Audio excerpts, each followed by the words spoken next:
Hello friends, welcome to the selection campus. आशा करता हूँ आप सभी घर पर सही होंगे और अपना को फेस मास्क लगाए रखिए, कवर करिए अपने आप को और टाइम पे वैक्सीन ज़रूर लगवा लीजिए क्योंकि ये सेफ़ हैं। बिल्कुल ऐसी कोई बात नहीं है, आप रीड करके इसके बारे में पढ़ सकते हैं। आज का हमारा एडिटोरियल है जो उसका टाइटल है बच्चों, अ लैंडिंग हैंड। क्या है टाइटल? अ लैंडिंग हैंड। ये आपका एग्ज़ाम के पॉइंट ऑफ व्यू के लिए बहुत अच्छा रहने वाला है कि आरबीआई ने कितना पैसे का लोन सैंक्शन कर दिया है हेल्थ केयर फैसिलिटीज़ को बूस्ट अप करने के लिए। ठीक है, कितने पैसे दिए हैं और वो किस तरह से यूज़ होने वाले हैं। बहुत से अच्छे क्वेश्चंस बनेंगे आपके, इसके लिए एग्जाम पॉइंट ऑफ व्यू के लिए एडिटोरियल काफ़ी इंपॉर्टेंट रहने वाला है। तो हम इसे बात करेंगे। दो शक्तिकांत दास जो हमारे गवर्नर हैं, उन्होंने क्या किया है, अनशेड्यूल्ड मतलब स्पीच दी है अपनी। अनशेड्यूल्ड का मतलब एकदम से सामने आके, कोई शेड्यूल में नहीं था उनके। ठीक है, कि हम इतना इतना प्रोवाइड कर रहे हैं, लोन हेल्प कर रहे हैं। जो हेल्थ केयर की फैसिलिटी पूरी तरह से ठप हो चुकी है उनके लिए। ये आज का एडिटोरियल हम इसे करेंगे बच्चों डिटेल में। इससे पहले अगर आप चैनल पर नए हैं तो चैनल को कर लीजिए सब्सक्राइब, ताकि आपके पास डेली नोटिफिकेशन पहुंच जाए। और वीडियो को लाइक और शेयर ज़रूर कर दीजिएगा, इससे हम डेली आपके लिए वीडियो ला सकें। मोटिवेशन बढ़ता है इससे हमारा भी। और आप हमारी ऐप डाउनलोड कर लीजिए, जिसमें लिंक डिस्क्रिप्शन है, वहाँ आपको हमारे व्हाट्सएप, टेलीग्राम ग्रुप, सब सोशल मीडिया लिंक, फेसबुक सब मिल जाएंगे। ठीक है, वहाँ आप हमसे जुड़ सकते हैं। और इसकी पीडीएफ मैं डेली ऐप पे डाल देता हूँ फ्री ऑफ कॉस्ट में। मई एडिटोरियल पीडीएफ के सेक्शन वहाँ से पढ़ सकते हैं आप। करें स्टार्ट बच्चों। अ लैंडिंग हैंड। देखिए, आपको एडिटोरियल पढ़ने से पहले मैं दो बातें बता दूं। एक तो आपको ये ऊपर ऊपर से नहीं पढ़ना होता सारा, कि कोई भी लाइन ऊपर से पढ़ ली खत्म, नहीं तो आप कभी क्लोज टेस्ट वोकैबुलरी हेल्प नहीं मिलेगी। दूसरा, इस वर्ड की सिर्फ हिंदी नहीं कर लेनी होती, क्योंकि कई मैं एडिटोरियल पढ़ाने वाले लोगों को देखता हूं तो वो क्या करते हैं, हिंदी में बताएंगे बिल्कुल ही, मतलब फॉलोइंग को कह देंगे अनुकरणीय। इसका मीनिंग क्या है? मतलब अनुकरणीय से बच्चा कर क्या लेगा? इसका हेल्प नहीं होने वाली क्लोज टेस्ट में या किसी चीज़ में। आपको उस वर्ड के दोनों मीनिंग जानने जरूरी हैं, हिंदी में भी और इंग्लिश में भी, ताकि आपका यूसेज अच्छा हो सके। ठीक है, क्लोज टेस्ट में या किसी भी फिल इन द ब्लैंक्स के क्वेश्चंस में।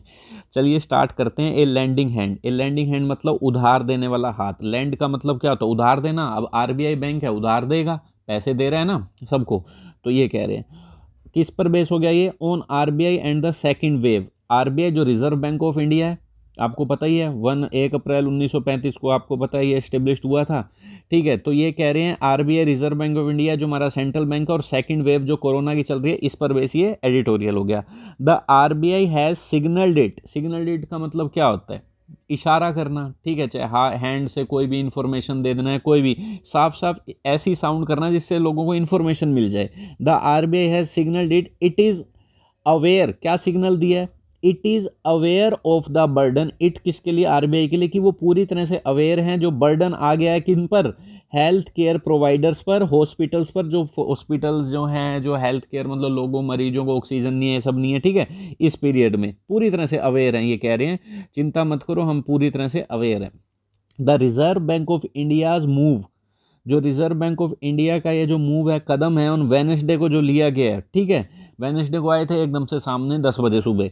To step in. Step in का मतलब है एंटर करना। And join the fight against the second wave of the pandemic through the announcement of measures aimed at. तो इन्होंने क्या किया? जो इनका मूव है, जो स्टेप, ये मूव के लिए अभी आई नहीं है वो, अब देखना। Reserve Bank of India's move on Wednesday to step in and join the fight against the second wave. और जो इन्होंने फाइट ज्वाइन की है किसके खिलाफ? ये जो सेकेंड वेव चल रही है कोरोना की, किस चीज़ है? Through the announcement of measures aimed eight. ये जो इंडिया का मूव, अब जाके इसकी वर्ब आई है एम्ड। ये अभी सारी एक्स्ट्रा इंफॉर्मेशन चल रही है, आपस में वर्ड्स जुड़े हुए हैं। ठीक है, through the announcement of measure, जो इन्होंने उपाय की अनाउंसमेंट किया कि हम 50,000 करोड़ कुछ देंगे। ठीक है, बैंक्स में, ताकि वो हॉस्पिटल्स वालों की हेल्प कर सके, ऑक्सीजन ले सकें, वो सब इक्विपमेंट्स ले सकें, दवाई ले सकें, ड्रग्स वालों को सब जो हेल्प किया इन्होंने। तो ये जो मूव है एम्ड एट, क्या एम है इसका? एलिविएटिंग। एलिविएटिंग वर्ड आ गया, काम का है बड़ा ही। एलिवेट का मतलब क्या होता है? किसी की कोई भी चीज़ कम कर देना, कोई भी इफेक्ट है उसका कम कर देना, शांत कर देना। लेसन, रिलीव, दोनों वर्ड है, नोट कर सकते हो आप। ठीक है, वीडियो को एक दो बार और भी देखा करो, ज़्यादा समझ आएगा। ठीक है, और पहले आप खुद पढ़ा करिए या किसी और चैनल पे पढ़िया करिए, तो आपको डिफरेंस साफ साफ दिख जाएगा कि मैं किस लेवल से पढ़ा रहा हूँ और आपने क्या पढ़ा। ठीक है, तो ये इसलिए मैं कह रहा हूँ कंपैरिजन बहुत ज़्यादा जरूरी है। पहले खुद पढ़ो आप, फिर आपको देखना कैसे डिफरेंस मिलता है। एलिवेट का मतलब रिलीव कर देना, मतलब शांत करना या कम कर देना। क्या कम कर देना भाई, एम्ड एट एलिवेटिंग व्हाट, ये वर्ब है, अब इसका ऑब्जेक्ट क्या कम कर देना, ये जेरेंट है नाउन प्लस वर्ब, क्योंकि प्रीपोजिशन के बाद नाउन आता है। Elevating what, any financing constant for those, कोई भी फाइनेंसिंग कांस्टेंट, कांस्टेंट का मतलब होता है जो रोक दे किसी को, कांस्टेंट रोक दे, ठीक है, समथिंग दैट लिमिट्स यू, किसी भी चीज को रोक दे, जो भी फाइनेंशिंग कांस्टेंट बना हुआ है फॉर दोज, उनके लिए, जो फाइनेंशियल लिमिटेशन आ गई हैं किन के लिए, फॉर दोज इम्पैक्टेड, जो भी प्रभावित हुए हैं किससे, इस वायरस से, इंक्लूडिंग जिसमें कौन कौन आ गए, हेल्थ केयर वाले आ गए, ठीक है, health care sector, state governments आ गई, पैसा नहीं है, पब्लिक भी आ गई जो बेचारी बीमार है।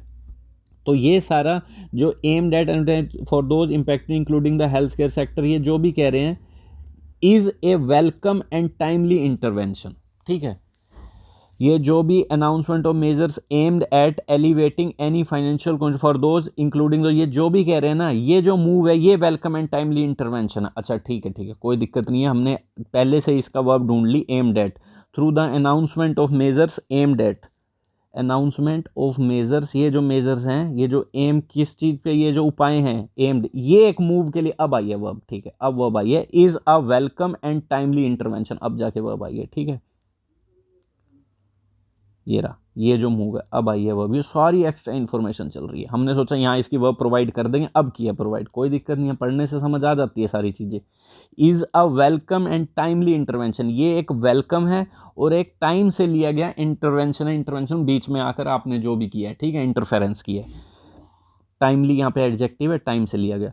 द फ्यूरियस, फ्यूरियस का मतलब फास्ट एंड फ्यूरियस पता है, फ्यूरियस का मतलब होता है एक्सट्रीमली एंगर, गुस्से में, ठीक है, एंग्री हो जो बहुत ज़्यादा। पेस, पेस का मतलब जो, पेस का मतलब यूँ कह सकते हो आप रेट, क्विकनेस, कितनी तेज़ी से कोई चीज़ बढ़ रही है, जो गुस्से से बढ़ रहा है, eight which new covid infections, ये जो बढ़ रहा है बहुत बुरी तरह से, एंड फैटलिटीज़, जो कोविड-19 इन्फेक्शंस जो जिस स्पीड से बढ़ रहा है, and fatalities have been mounting, और ये जो फैटलिटीज़, फैटलिटीज़ का मतलब डेथ हो जाना, जो नॉर्मल डेथ नहीं मतलब बूढ़ा हो गया, फैटलिटीज़ का मतलब डेथ, वॉर में, एक्सीडेंट में, ये जो डेथ हो रही है, हैव बीन माउंटिंग, इंक्रीज हो रही हैं इन रीसेंट वीक्स, इस हाल ही के हफ्तों में, हैज़ नॉट ओनली आ गया, हैज़ नॉट ओनली, अब इस हैज़ की वर्ब आप बताइए, ठीक है, ये हैज़ वर्ब है ना, इसका सब्जेक्ट बताइए, देखियो ढूंढो इनको, कहाँ इस हैज़ वर्ब का सब्जेक्ट बताइए, देखो पढ़ लो अच्छे से।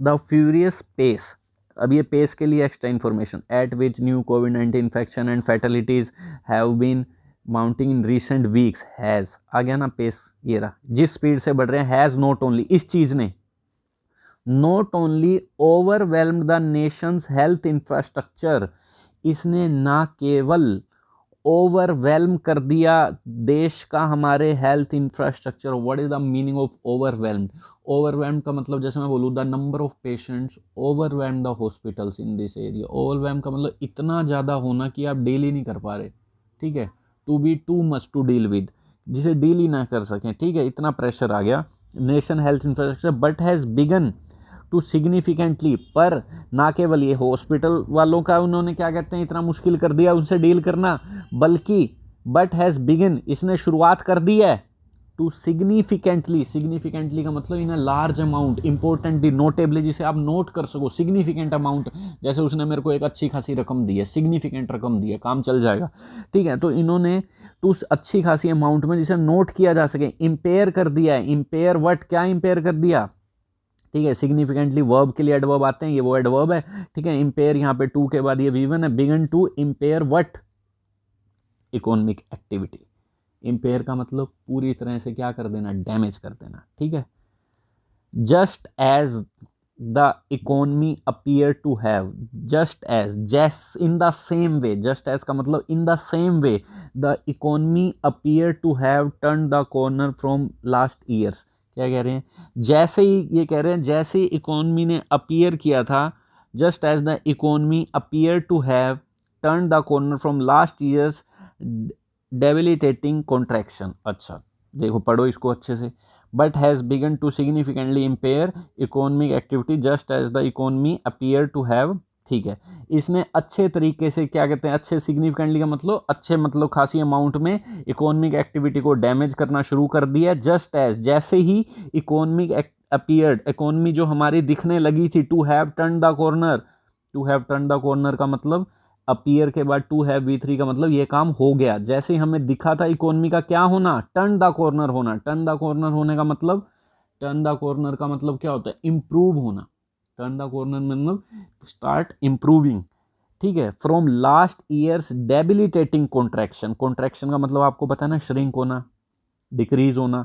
इकोनॉमी बहुत ज़्यादा डिक्रीज होती है, सारी जो आजकल एजेंसी हैं कहती हैं इतने पर पॉइंट नेगेटिव में जा रही है। जो लास्ट ईयर का डेबिलिटेटिंग, डेबिलिटेटिंग का मतलब क्या होता है, टू मेक समथिंग वीकर, जो ऐसा कॉन्ट्रैक्शन जिसने कमज़ोर कर दिया था, ये यहाँ पे ये एडजेक्टिव माना जाएगा, ठीक है। ऐसा कॉन्ट्रैक्शन जिसने कमज़ोर कर दिया था, क्या कमज़ोर कर दिया था, पूरा सिस्टम कमज़ोर कर दिया था, वीक कर दिया था, ठीक है, ऐसा कॉन्ट्रैक्शन। तो ये सिंपल कह रहे हैं टर्न द कॉर्नर, तो ये कह रहे हैं जैसे ये होने लगी थी फिर से ये खराब करना शुरू कर दिया बिगिन इस कोरोना वायरस ने, ये हो गया इसका मतलब। डेबिलिटेटिंग का मीनिंग लिख लो, किसी को कमज़ोर कर देना। टर्न द कॉर्नर का मतलब इंप्रूव हो जाना। The fresh crisis is still unfolding, ये जो फ्रेश क्राइसिस है ये अभी भी अनफोल्डिंग है। अनफोल्ड जैसे फोल्ड कर दो, साड़ी फोल्ड कर दी और अनफोल्ड कर दी, स्प्रेड कर दी, डेवलप कर दी, ठीक है। तो अभी भी क्या है, डेवलप हो रहा है। Governor Shaktikanta Das said in his unscheduled address, address के कई मीनिंग होते हैं। एड्रेस का मतलब डील करना होता है, एड्रेस का मतलब स्पीच देना भी होता है। यहाँ इन्होंने स्पीच दी है। अनशेड्यूल्ड क्यों दिया है, क्योंकि एकदम से सामने आके दिया, कोई शेड्यूल में नहीं था, सुबह 10 बजे आए और बता के चले गए, ठीक है। एक्नॉलेज, तो इन्होंने क्या कह रहे हैं, अनशेड्यूल्ड एड्रेस में इन्होंने क्या कहा है अपने, sad in his unscheduled address acknowledging the challenge ahead, ठीक है। जो भी उन्होंने अपने ये जो अनशेड्यूल्ड एड्रेस किया था तो उसमें कहा, क्या कहा, ये समझते हुए उन्होंने एक्नॉलेजिंग द चैलेंज अहेड, अभी बताएंगे उन्होंने क्या कहा, ठीक है। ये जो बात है ना, the fresh crisis still unfolding, यही बात कही है इन्होंने अनशेड्यूल्ड एड्रेस में। एक्नॉलेजिंग का मतलब मानते हुए, क्या मानते हुए, एक्नॉलेजिंग का मतलब एक्सेप्ट कर लेना, कोई रिकॉग्नाइज कर लेना बात को। उन्होंने साथ साथ एक्सेप्ट कर लिया कि हमारे आगे क्या चैलेंज है, रिकॉग्नाइज किए हैं कि हमें क्या क्या चैलेंज है हमारे आगे, पहचाने हैं उन्होंने, ठीक है। अहेड मतलब in the future, ahead of का मतलब कि इससे पहले भी होता है, कि इससे पहले ये होगा। अहेड का मतलब आगे भी होता है, मतलब इन द फ्यूचर। तो कह रहे जो जो हमारे चैलेंज है ये उन्होंने रिकॉग्नाइज किए और लोगों को बताया कि फ्रेश क्राइसिस अभी भी अनफोल्डिंग है। चलिए, स्ट्रेस, जोर देते हो, इम्फेसाइज करते हो, that it is imperative, imperative का मतलब बहुत जरूरी है, इसे टाला नहीं जा सकता, necessary to both save lives and restore livelihoods, की बहुत जरूरी है, जिंदगी में बचानी है। और रिस्टोर का मतलब ब्रिंग बैक, दोबारा से वापस लाना लाइवलीहुड्स, ठीक है। लाइवलीहुड का मतलब क्या होता है, जीविका, लिविंग इनकम, लोगों का जो रोजगार है, ये भी जरूरी है। मिस्टर दास प्रोपोज्ड, मिस्टर दास प्रोपोज्ड ए, क्या प्रपोज किया उन्होंने, ए कैलिब्रेटेड रिस्पॉन्स। प्रपोज का मतलब सजेस्ट क्या किया है, कैलिब्रेटेड रिस्पॉन्स। कैलिब्रेटेड का मतलब क्या होता है, अगर आप कोई इंस्ट्रूमेंट है उसको कैलिब्रेट कर देते हो तो इसका मतलब वो अब एक्यूरेटली उस चीज़ को नापेगा। या फिर कैलिब्रेट का मतलब ये भी होता है एक्यूरेटली किसी चीज़ को मेज़र करना। तो उन्होंने एक ऐसा रिस्पॉन्स दिया, बिल्कुल एक्यूरेट दिया, सारी चीज़ों को देख रेख के मेज़र करके दिया, जो भी रिस्पॉन्स दिया। म्यूटिंग, म्यूटिंग का मतलब क्या होता है, म्यूटिंग का मतलब होता है सिंपल, आप डिस्कस कर रहे हो कोई आइडिया किसी मीटिंग में बैठ के, क्या उन्होंने डिस्कस किया, क्या सजेस्ट किया, ये सजेस्ट किया, ए 50,000 करोड़ दे दिया उन्होंने, a 50,000 crore term liquidity facility, क्या दिया उन्होंने, 50,000 crore term liquidity facility to boost credit availability for, इसका हम कलर चेंज करते हैं एक बार, देखिए फिर देखते हैं कितना अच्छा से समझ आना चाहिए हमें। ये कलर ले लेते हैं हम ग्रीन, चलिए। हाँ जी, क्या कहना चाह रहा हूँ मैं यहाँ पे, देखो उन्होंने क्या मतलब रिस्पॉन्स में क्या सजेस्ट किया, 50,000 crore term liquidity facility to boost credit availability for ramping up Covid related health care infrastructure and services. उन्होंने ये सजेस्ट किया, क्या किया, कि हम 50,000 करोड़ टर्म लिक्विडिटी फैसिलिटी दे रहे हैं, ये आपका हो गया क्वेश्चन करंट अफेयर का, टू बूस्ट, बूस्ट मतलब इंक्रीज करने के लिए credit availability for ramping up, ramp up का मतलब भी वही होता है, किसी चीज़ की अमाउंट को इंक्रीज कर देना, रैम्प अप कर देना। Covid related health care infrastructure और सर्विसेज हैं, जो भी कोविड रिलेटेड हॉस्पिटल्स हैं और जो भी सर्विसेज हैं, फ़ोन वगैरह हम करते हैं, जो भी हमें इन्फॉर्मेशन मिलती है, उनको बूस्ट करने के लिए उन्होंने 50,000 crore term liquidity facility provide कर दी है। अच्छा, आप सुनो, अब कितने साल के लिए किया, किस रेट पे किए, 50,000 करोड़, और कब तक ये स्कीम मिल देगी, कब तक फ़ायदा उठा सकते हो भाई, मार्च के एंड तक, मार्च 31 2022 यहाँ तक फ़ायदा उठा लो, जाके ले लो, बैंक वालों को कह दिया आरबीआई से। ले लो जाके, बैंक लेंगे, बैंक आपको देंगे, ठीक है। तो उनको कह दिए 31/2022 तक है, ले लो भाई, जिसने लेने 50,000 करोड़ हम देंगे। और ये लोन दे रहे हैं एक तरह से 4% पे, सिर्फ कितने परसेंट पे, 4% रेपो रेट पे बैंक को देगा, ये बैंक आगे दे देंगे, ठीक है, 4% पे देंगे। और ये कितने साल का लोन रहेगा, 3 साल का, ठीक है।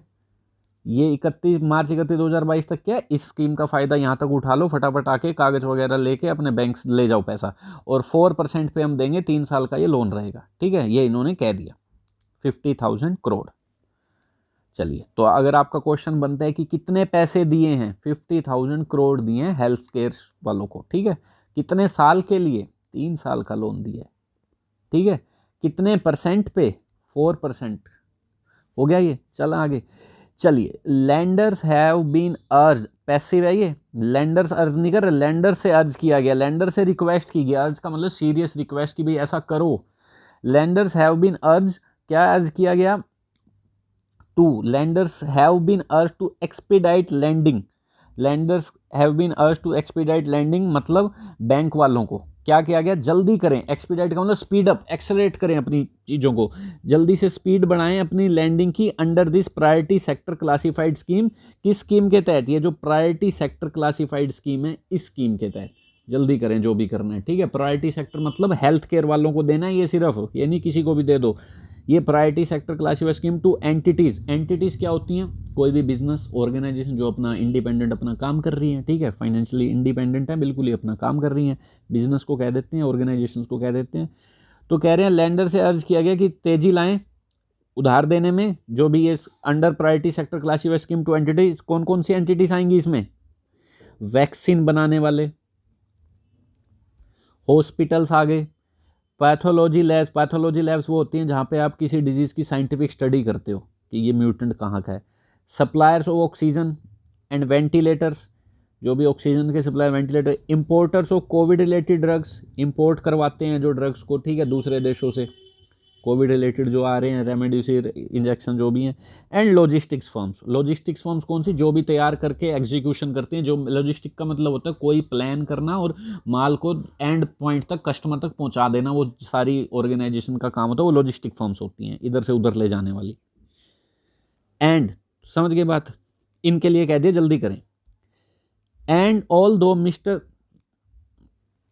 एक सेकेंड, क्या कहा इन्होंने, एंड हालांकि mister Das sad the scheme would also cover patients requiring treatment, हालांकि मिस्टर दास ने क्या कहा, the scheme would also cover patients requiring treatment, उन्होंने कहा ये उनको भी कवर करेगी, पेशेंट्स को जिनको ट्रीटमेंट चाहिए, ठीक है, जो बेचारे लाख लाख रुपए इनका लग रहा है ही, बट हालांकि उन्होंने कहा तो सही, अब कॉन्ट्राडिक्शन के लिए वर्ड यूज होता है ऑल दो, अब कहता है कहा तो फिर भी, he fail to spell out, spell out का मतलब एक्सप्लेन करना clearly, he fail to explain how those most in need of financial assistance, assistance का मतलब help, to cover their surging, surging मतलब बढ़ रहा है जो increase medical bills, could borrow the funds, पर वो ये एक्सप्लेन करना साफ साफ भूल गए, फेल हो गए, मतलब एक तरह से कर दी बेइज्जती, फेल हो गए कि कैसे जिनको इतनी ज़रूरत है फाइनेंशियल हेल्प की, जिनका मेडिकल बिल बढ़ता जा रहा है, कैसे इस बिल को पा सकते हैं, फंड्स को उधार ले सकते हैं, कैसे, कुड मतलब पॉसिबिलिटी फ्यूचर, कैसे ले सकते हैं, ये बताने में फेल रहे, स्पेल आउट करने में, ठीक है। नेक्स्ट करें, नेक्स्ट क्या है, देखो, इन डायरेक्टिंग द फ्लो, क्या कह रहे हैं, एक सेकेंड, जस्ट ए सेकेंड, हाँ जी ये रहा, in directing the flow of credit to the sector, क्या कह रहे हैं, in directing the flow of credit to the sector, directing का मतलब क्या होता है, डायरेक्टिंग का सिंपल मीनिंग होता है कि आप एक चीज़ की डायरेक्शन दूसरी तरफ मोड़ रहे हो, ये सिंपल डायरेक्टिंग है, और क्या है, ठीक है, आपने यहाँ से कोई चीज़ ली और उस तरफ मोड़ दी, डायरेक्शन दे दी, ठीक है, समझ गए इस बात को। In directing the flow of credit to the sector, जो ये फ्लो ऑफ क्रेडिट है, पैसे का फ्लो है कि इधर से उधर पैसा जाना है जो भी लोन के through, to the sector most in focus at the moment, तो कह रहे हैं सिंपल सी बात इन्होंने क्या कही है, जो भी सेक्टर इंपॉर्टेंट हैं, जिनको पैसा देना है, इनकी तरफ जो फ्लो करवाना है क्रेडिट का, डायरेक्शन मोड़ देनी है, ठीक है, टर्न करके यहाँ मोड़ देना है, जो मोस्ट फोकस है eight the moment the RBI ने साफ साफ इशारा कर दिया है, ठीक है, फ्लो ऑफ क्रेडिट का उन सेक्टर की तरफ जो बहुत ज़्यादा फोकस में, जैसे कि हेल्थ केयर वाले इस मूवमेंट पर जो भी हैं, आरबीआई ने साफ साफ क्या सिग्नल दे दिया है कि वो आरबीआई, इट इज़, आरबीआई के लिए यूज़ हुआ है, इट इज़ कोग्निजेंट। कोग्निजेंट का मतलब वो समझते हैं किसी चीज़ को, अंडरस्टैंड करते हैं आपकी भावनाओं को, रियलाइज़ करते हैं आपकी चीज़ों को, ठीक है, इतनी बात समझ आ गई। Understanding, realising of the burden, साफ साफ ये जो बर्डन है इसे साफ साफ समझते हैं जो हेल्थ केयर वालों पे है और उनसे कनेक्टेड प्रोवाइडर्स पे है। अलाइड का मतलब सपोर्टर्स होता है ना, अलाइड का मतलब कनेक्टेड विद, जो भी हेल्थ केयर जो हॉस्पिटल्स हैं, जो भी हेल्थ केयर के जो हॉस्पिटल्स हैं उनसे कनेक्टेड जो प्रोवाइडर्स हैं, क्या आरबीआई ने साफ साफ इशारा कर दिया कि वो साफ साफ क्या है, अवेयर हैं उस बर्डन से जो हेल्थ केयर वालों पे है, ठीक है, जो अवेयर हैं जो हेल्थ केयर वालों पे, और अलाइड प्रोवाइडर्स, अलाइड का मतलब जो भी उनके साथ कनेक्टेड हैं। अब बताओ अलाइड प्रोवाइडर्स कौन हो गए, लगाओ इसमें दिमाग। अलाइड प्रोवाइडर्स, अलाइड मतलब जो भी हेल्थ केयर से रिलेटेड और इंडस्ट्रीज भी तो हैं, जरूरी थोड़े हॉस्पिटल और नर्स ही हो गए, हॉस्पिटल और नर्स नहीं हो गए इसमें, सिर्फ इसमें वो सभी आ गए जो भी मतलब इसमें डाइटिशियंस आ गए इसमें, एलाइड जो कनेक्टेड हैं डाइटिशियंस, उन्हें हेल्थ केयर वाले तो नहीं कहोगे पर रिलेटेड तो हैं, एलाइड तो हैं, कनेक्टेड तो हैं उनसे, डाइटिशियंस आ गए, रेडियोग्राफी आ गई इसमें, जो एक्सरे लेने आप जाते हो, सीटी स्कैन बोला गया, वो वाली कंपनीज आ गई इसमें सारी, और भी इसमें जैसे डाइटिशियंस के अलावा थेरेपिस्ट होते हैं वो भी सब आ गए। तो ये इसमें कहने का इनका मतलब है, ठीक है, ये सारी इंडस्ट्रीज़ को ये पैसा देंगे, तो ये क्या है, अवेयर हैं वो जो बर्डन है इन पर। However how much lending capital stress bank would be willing, अब बेइज्जती होने वाली है बैंक्स की, how much lending capital stressed banks would be willing to write in to their Covid loan books remains to be seen. हालांकि कितना lending capital, how much lending, यहाँ तक रुको एक बार, how much lending capital stressed bank, जिन capital stressed bank मतलब जिन बैंकों में इतना ज़्यादा स्ट्रेस है कि उनके पास पैसा ही नहीं है, कि how much lending capital stress bank would be willing, जो कैपिटल से मतलब दुखी है, स्ट्रेस का मतलब भार है उन पर, वुड बी विलिंग कितने ज़्यादा वो इच्छुक होंगे, विलिंग इच्छुक होंगे, to write, how much lending would be willing to write in to their Covid loan books remains to be seen, ठीक है, क्या बोला इन्होंने, how much lending capital stress would be willing to write, कह रहे कितनी उधार, हाउ मच लैंडिंग कितना वो देंगे लोगों को पैसा उधार, capital stress bank would be willing, इसके वो इच्छुक होंगे, टू राइट कितनी लैंडिंग वो राइट करने के लिए अपनी कोविड लोन बुक्स में रिमेन्स टू बी, ये देखा जाना है कि कितना वो पैसा, सिंपल वर्ड में बता दूं, जिनमें पहले ही कैपिटल में इतनी दिक्कत है, इतने मतलब पैसा है ही नहीं उनके बैंकों के पास, डूबे हुए बैंक हैं, वो कितने इच्छुक होंगे कि वो कोविड लोन बुक्स में ये लिख सकें कि इन इन लोगों को, इन इन हॉस्पिटल्स को पैसा देना है, ये देखा जाने वाली बात है, रिमेन्स टू बी सीन, ये अभी देखना है बाकी है, ठीक है, कितना उधार देंगे पता नहीं, कहीं और ही ना लगा दें, समझ गए बात। The central bank focus on small borrowers including unorganised business, जो सेंट्रल बैंक का जो फोकस है स्मॉल बोरोअर्स पे, क्या कह रहे हैं, सेंट्रल बैंक का जो फोकस है on small borrowers, small borrowers मतलब छोटे मोटे उधार लेने वाले, ठीक है, इंक्लूडिंग जिसमें अनऑर्गेनाइज बिजनेस आ गए, अनऑर्गेनाइज बिजनेस का मतलब कौन सा बिजनेस होता है भाई, अपना किसी ने दुकान खोल ली, अब उसकी मर्जी है वो कभी बंद करे कभी जाए, कोई उसमें ज़्यादा स्टाफ नहीं है, अनऑर्गेनाइज है, ठीक है। And MSM medium small enterprises कौन हो गई, अब मीडियम स्मॉल इंटरप्राइजेस, और कौन कौन आ गया इसमें, जो सेंट्रल बैंक का जो मेन फोकस है स्मॉल ब्रोअर्स पे रहने वाला है, ठीक है, इंक्लूडिंग जिसमें आगे unorganised business, medium small enterprises, industries आ गई जो छोटी मोटी इंडस्ट्रीज होती हैं, मीडियम स्मॉल, ठीक है, माइक्रो स्मॉल मीडियम ये सब इंडस्ट्रीज होती हैं, बोथ थ्रू इनहेंस प्रोविजन, क्या बोल दिया इन्होंने, बोथ जो फोकस है इनका, both through enhance provision of credit via small finance bank and a fresh resolution framework for existing borrowing is also heartening. चलिए, जो कह रहे हैं सेंट्रल बैंक का जो फोकस था किस पे था भाई, स्मॉल ब्रोअर्स पे था, छोटे मोटी इंडस्ट्री पे था, किसके थ्रू था ये फोकस, ये लोन इनको कैसे दिया जाएगा, बोथ थ्रू इनहेंस्ड प्रोविजन, जो इन्होंने प्रावधान बनाया, प्रोविजन क्या होता है, कोई भी प्लान बनाना, ठीक है, प्रिपरेशन करना फॉर फ्यूचर के लिए, और प्रोविजन मतलब सप्लाई भी होता है, जो भी इनहेंस का मतलब कुछ ऐड किया इन्होंने अपने पहले वाली प्रिपरेशन में, कि ये जो क्रेडिट दिया जाएगा स्मॉल फाइनेंस बैंक के द्वारा, और जो इन्होंने एक फ्रेश रेजोल्यूशन फ्रेमवर्क बनाया जिसे 2.0 कहते हैं। ये फ्रेश रेजोल्यूशन का मतलब एक तो सिंपल होता है कि रेजोल्यूशन का मतलब आप रेजोल्यूट हो, बीइंग फर्म हो, डिटरमाइंड हो। एक रेजोल्यूशन का मतलब होता है प्रोवाइडिंग सॉल्यूशन। तो इन्हें एक स्ट्रक्चर बनाया लोगों को सॉल्यूशन प्रोवाइड करने के लिए फॉर एग्जिस्टिंग बोरोइंग्स। कह रहे हैं एग्जिस्टिंग बोरोइंग्स मतलब जो पहले से जो उधार देने की इनकी प्रक्रिया थी उसी में कुछ चेंज की है, फ्रेश रेजोल्यूशन फ्रेमवर्क बनाया है। ठीक है, तो इन्होंने एक तो क्या प्रोविजन ऐड कर दिया कि आपको क्रेडिट स्मॉल फाइनेंस बैंक से मिलेगा, इन कंपनीज को, अनऑर्गेनाइज है, किन से मिलेगा, स्मॉल फाइनेंस बैंक से।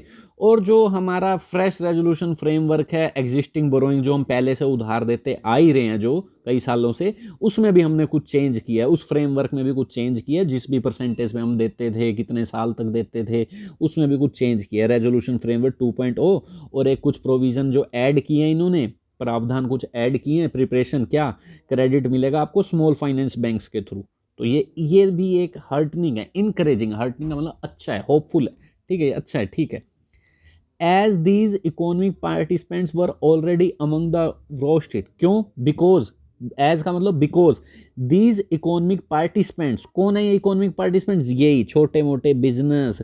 इंडिया की इकोनॉमी जो 2008 में मैं बताऊं जब पूरा क्राइसिस आ गया था, सिर्फ इंडिया था, मनमोहन सिंह की सरकार थी, सिर्फ इंडिया था जिस पे कोई इफेक्ट नहीं पड़ा था, अमेरिका बाकी बाकी यूरोप सबकी इकोनॉमी ठप हो गई थी, आपको पता है, सिर्फ इंडिया बचा था। इसका एक ही रीजन है, इंडिया की दो इकोनॉमी है, एक तो जो बड़े बड़े कॉर्पोरेट सेक्टर और एक ये जो अनऑर्गेनाइज सेक्टर है ना, ये बहुत ज़्यादा है इंडिया में, मजदूर ये वाले सब, ठीक है, अनऑर्गेनाइज हैं, इसकी वजह से इंडिया की इकोनॉमी चलती है, रेडी वाले ये मजदूर हो गए इसी से। तो ये सब कह रहे हैं, क्या कह रहे हैं, ये बड़ा ही हार्टनिंग है, इनकरेजिंग है, अच्छा है, लोगों को इससे होप मिलेगी।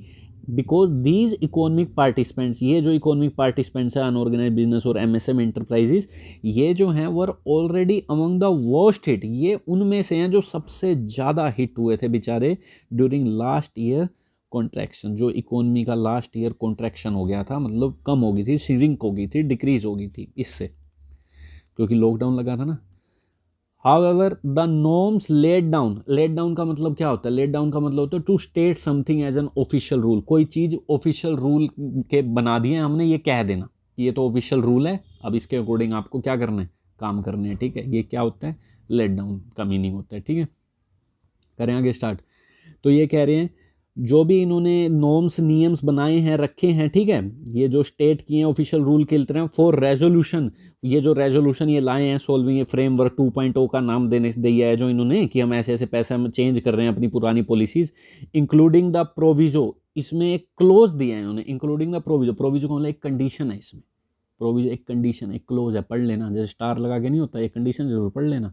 कह रहे हैं जो भी हमने नॉर्म्स रखे हैं और बनाए हैं इस रेजोल्यूशन में, इसमें एक प्रोविजन है, प्रोविजो है, अब बेइज्जती होगी इसकी, देखना बहुत बुरी तरह से, आरबीआई की करेंगे, एडिटर्स का यही काम होता है। ठीक है, तो ये कह रहे हैं एक क्लोज है, एक कंडीशन है, that only those borrowers who had not already availed of restructuring assistance, कह रहे हैं उन्हीं बोरोअर्स को पैसा मिलेगा who had not already availed of, जिन्होंने अब तक take advantage of, avail of का मतलब फ़ायदा उठाना, जिन्होंने अब तक ये जो रीस्ट्रक्चरिंग असिस्टेंस, ये जो हम हेल्प दे रहे हैं इसको हमने रीस्ट्रक्चरिंग बोल दिया। रीस्ट्रक्चर का मतलब क्या होता है, मतलब रीस्ट्रक्चर का मतलब आप ऐसे कहोगे to change something in a new way, कुछ नए तरीके से क्या करना, चेंज करना, कुछ नए तरीके से रीस्ट्रक्चर करना।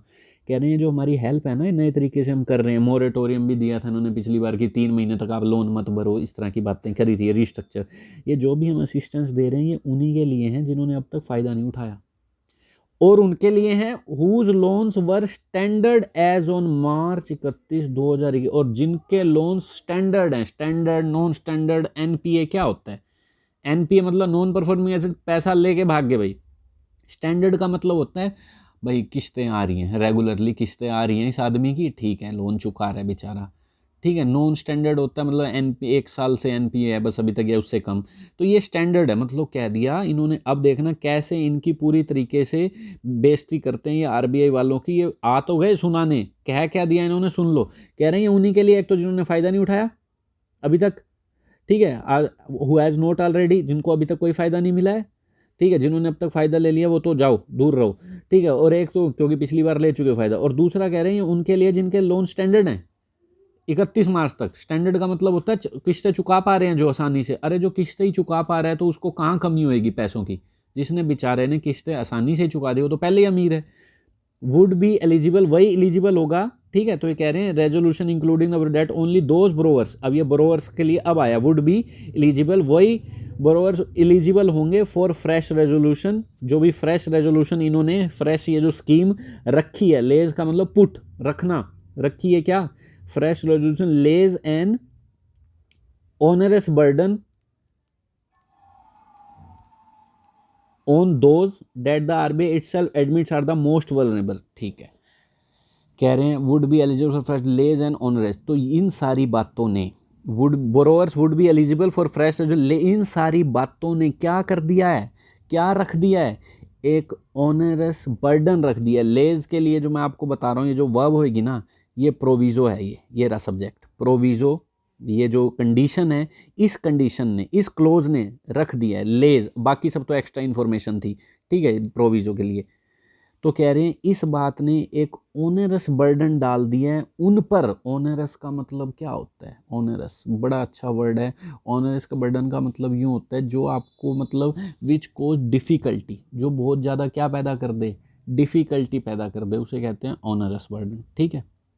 अब देखो क्या कह रहे हैं, ओनरस बर्डन डाल दिया, ज़्यादातर बर्डन के साथ यूज़ होता है ये word, onerous burden on those, उन पर, that the RBI itself admits are the most vulnerable, उन पर ऐसा बर्डन डाल दिया जिसमें आरबीआई खुद जिनको क्या मानता है कि ये तो बहुत ज़्यादा वल्नरेबल हैं। वल्नरेबल का मतलब जो ईजिली डैमेज हो गए हैं, हो जाए, वो वल्नरेबल होता है, ईजिली डैमेज हो जाए, आसानी से नुकसान पहुंच जाए।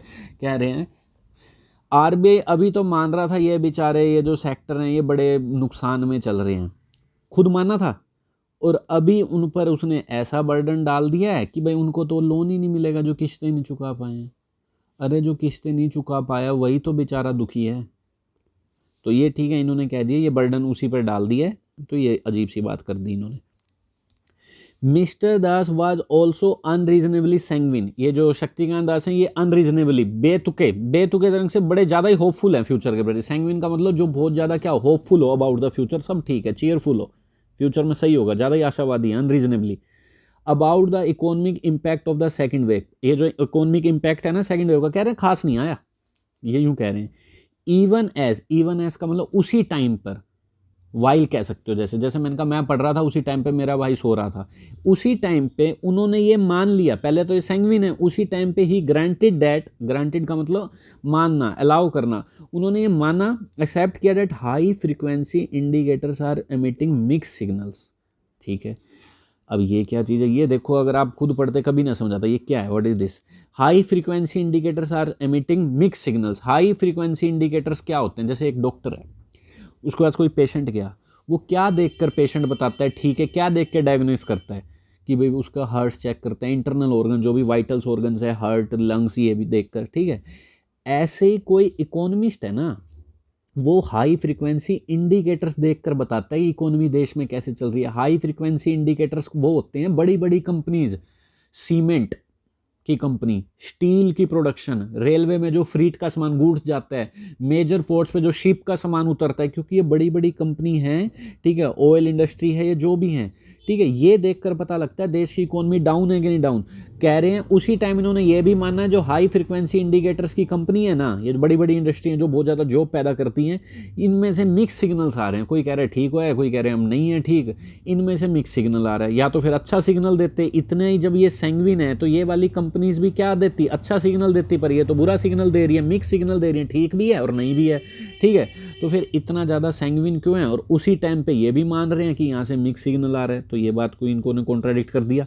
चलिए, the RBI position that the dent यहाँ पे नाउन है, इसी के लिए आगे वर्ब आएगी, डेट द डेंट का मतलब डैमेज, डेंट नहीं पड़ जाता कार पे, टू एग्रीगेट, ये एडजेक्टिव है, ये प्रीपोजिशन है, एक्स्ट्रा कर रहे हैं, सेंटेंस को बढ़ा रहे हैं, that dent to aggregate demand, जो ये डैमेज है एग्रीगेट डिमांड, एग्रीगेट का मतलब टोटल, एग्रीगेट मार्क्स कितने आपके, मैथ, साइंस, इंग्लिश सबके मिला के बताओ, टोटल जो कह रहे हैं जो डैमेज हुआ है ना टोटल डिमांड पे, is likely to be the only, अब ये इज वर्ब आ गई डेंट के लिए, is likely to be the only moderate, कह रहे हैं। तो ये कह रहे हैं आरबीआई का ये जो पोजीशन है ना, ये जो पॉइंट है, ये जो इनकी पॉइंट ऑफ व्यू है कि ये जो डेंट है इस टोटल डिमांड पे, is likely to be the only moderate, ये बस मॉडरेट है, ज़्यादा खास नहीं है, मॉडरेट है, ये जो डैमेज है मॉडरेट है, ज़्यादा ये सीवियर नहीं है, लो भी नहीं है। Is based on the fact, इस फैक्ट पे बेस उन्होंने कहा दैट सो फार, अभी तक इस साल जो restrictions to contain the spread of the virus, जो रिस्ट्रिक्शंस लगाई गई है ना स्प्रेड ऑफ वायरस के लिए, हैव बीन, इस रिस्ट्रिक्शन का ये एक्स्ट्रा इन्फॉर्मेशन है, रिस्ट्रिक्शन के लिए प्रीपोजिशन लगा के बनाई गई है, रिस्ट्रिक्शन की ये verb, restrictions have been largely localise, जो रिस्ट्रिक्शन है उसे ज्यादातर ये लोकलाइज्ड है। लोकलाइज का मतलब क्या होता है? लोकलाइज का मतलब होता है टू लिमिट समथिंग इन, मतलब पर्टिकुलर एरिया में लिमिट कर देना, मतलब कंटेनमेंट जोन बना देना। मतलब अब पूरे देश में लॉकडाउन नहीं लगा हुआ, इस एरिया में लगा कि ज़्यादा कोरोना है, इसे कर दिया, इस एरिया में लगा, इस एरिया को कर दिया लॉकडाउन। तो इसलिए कह रहे हैं ये लोकलाइज्ड है, किसी पर्टिकुलर एरिया में है, पूरे में नहीं है। तो इन्होंने इस बात को कह दिया मॉडरेट इफेक्ट है, ठीक है, have been largely localised with more and more voices from the opposition to top industry groups, कह रहे हैं with more and more voices, ठीक है, more and more voices from the opposition to top industry group urging a nationwide lockdown to break the chain of transmission। कह रहे हैं ये जो बहुत ज़्यादा आवाज़ उठ रही हैं, किससे? opposition to top industry group से। क्या बोल दिया इन्होंने? with more and more voices from the opposition to top industry groups, ये बहुत ज़्यादा आवाज़ लोग opposition वाले, कांग्रेस वाले, टॉप इंडस्ट्री ग्रुप्स हैं जो बड़े बड़े, अर्जिंग रिक्वेस्ट कर रहे हैं बड़े सीरियस तरीके से कि नेशन वाइड लॉकडाउन लगा दो, अगर चेन को रोकना है तो इस ट्रांसमिशन की। ये तो कह रहे हैं बेचारे लॉकडाउन लगा दो। तो ये सब बातें देखकर मिस्टर दास मे नीड, इनको ज़रूरत है very quickly revisit his assumption. Revisit का मतलब री एग्जामिन करें अपनी ये जो अनुमान लगा रहे हो, एजम्पशंस लगा रहे हो, जो भी तुम्हारी एक्सपेक्टेशंस हैं, जो भी अनुमान लगाएं, इन्हें रीविजिट करें। ये सारे लॉकडाउन मांग रहे हैं तो ये अपनी ये जो अनुमान है ना, मॉडरेट है, ये है, इकोनॉमी सही है, एजम्पशंस को री एग्जामिन करें। ये था बच्चों हमारा एडिटोरियल। अगर आपको बच्चों दोनों एडिटोरियल चाहिए ना, फर्स्ट एडिटोरियल भी चाहिए, तो हम वो कोशिश करेंगे। देखो एक एडिटोरियल बनाने में स्टाफ लगता है, ये चीज़ें लगती है बनाना, पीडीएफ, ये सब बहुत सा टाइम लगता है इस चीज़ों में, कि पीडीएफ बनाएगा कोई, राइट करेगा उसे, ये चीज़ें करेगा, इसमें स्टाफ लगता है, कॉस्ट आती है, बहुत आती है। अगर आप चाहते हो, जैसे डिमांड आ रही है बच्चों की फर्स्ट एडिटोरियल भी हमें रीड करवाया जाए, हम इतना कर सकते हैं बच्चों, आपको मिनिमम से मिनिमम कॉस्ट हम ऐप में डाल सकते हैं सिर्फ 99 रुपीज़ पर मंथ। भाई 99 मंथ का आपका ये है, आप इसे देखिए, क्योंकि हमें भी स्टाफ को पे करना, टाइम, बहुत चीज़ें लगती है। ये एडिटोरियल तो मैं आपको दे रहा हूँ फ्री ऑफ कॉस्ट, आप इसी से अपने पढ़ने की या तो वो बनाओ स्पीड, ठीक है। इसलिए अगर आप चाहते नहीं हमें फर्स्ट एडिटोरियल भी करवाया जाए, वहाँ भी वो कैब पड़ जाए, तो मैं आपके लिए इतना कर सकता हूँ 99 पर मंथ आप ऐप से दे सकते हैं। और जो इंटरेस्टेड हो कमेंट कर सकते हैं, नहीं तो हमारा ये चल ही रहा है बच्चों, ठीक है। जितने ज़्यादा हमारे पास कमेंट आएंगे उस हिसाब से हम ये लेंगे एक्शन, कि भाई फर्स्ट एडिटोरियल भी बनाया जाए, तैयार किया जाए और उस पर टाइम लगाया जाए। समझ गए? सब मिनिमम कॉस्ट रखिए, कुछ ज़्यादा नहीं है। अगर आपको कुछ समझ आती है वीडियो, आप कर सकते हैं शेयर। ये एडिटोरियल तो आता ही रहेगा सेकंड हम आपके पास। चलिए, थैंक यू।